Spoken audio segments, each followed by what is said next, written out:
Thousands of people try this every year. Here's exactly what happens. Not the version you've heard at a barbecue. Not the myth your cousin swears by. The real version. The one that plays out quietly, patiently, for a full decade, until it doesn't feel quiet anymore. Because there's a rumor that refuses to die. A rumor that says if you can just outlast the government, if you can make it 10 years without paying, the debt vanishes, wipes clean, like it never existed. Millions of people believe this. Some of them are believing it right now, at this exact moment, while ignoring a letter sitting unopened on their kitchen counter. This is the story of what actually happens when someone tries to wait out the tax system for 10 years, and why the ending almost never looks the way they expected. Let's call him Marcus. Marcus isn't one specific person. He's a composite, a freelance contractor, the kind of guy who gets paid in scattered checks and cash jobs, no employer taking taxes out for him automatically. In his early 30s, work was inconsistent. Some months were good. Some months he could barely cover rent. So one April, when tax season rolled around and he owed more than he had, he made a decision that felt small at the time. He didn't file. He told himself it was temporary. Just this year. He'd catch up next year once things settled down. Next year, the same thing happened. And the year after that. By year 3, avoiding it had become a habit. By year 5, it had become identity. The thing Marcus just didn't deal with. Here's the part almost nobody understands about the beginning of a story like this. For a while, nothing happens. No knock at the door, no dramatic phone call, just silence.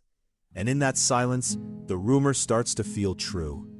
Marcus heard it from a coworker. After 10 years, they can't touch you anymore. It's called a statute of limitations. That part isn't entirely made up. There really is a rule. The IRS generally has 10 years from the date a tax is officially assessed to collect what's owed. After that window closes, they legally can't pursue it anymore. Marcus held on to that fact like a life raft. 10 years. He just had to make it 10 years. What he didn't know, what almost nobody in his position knows, is where that clock actually starts. For the first few years, it almost looked like Marcus's strategy was working. No letters came, no calls. He kept working odd jobs, kept getting paid under the radar, kept telling himself the silence meant safety.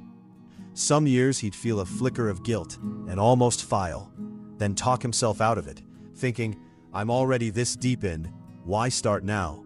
Meanwhile, in the background, something was quietly accumulating that Marcus never saw. Because when you don't file a tax return, the government doesn't just forget about you. Eventually, they build what's called a substitute return on your behalf. An estimate of what you owe, often calculated in the least generous way possible, with none of the deductions you would have claimed yourself. And here's the detail that changes everything about Marcus's 10-year plan.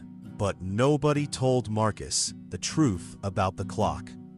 The 10-year countdown doesn't start the day you decide to stop paying. It starts on the date the tax is officially assessed. And if you never file a return in the first place, that assessment might not happen for years. Sometimes not until the IRS catches up to your income through other channels. Like a 1099 form a client filed on your behalf without you knowing.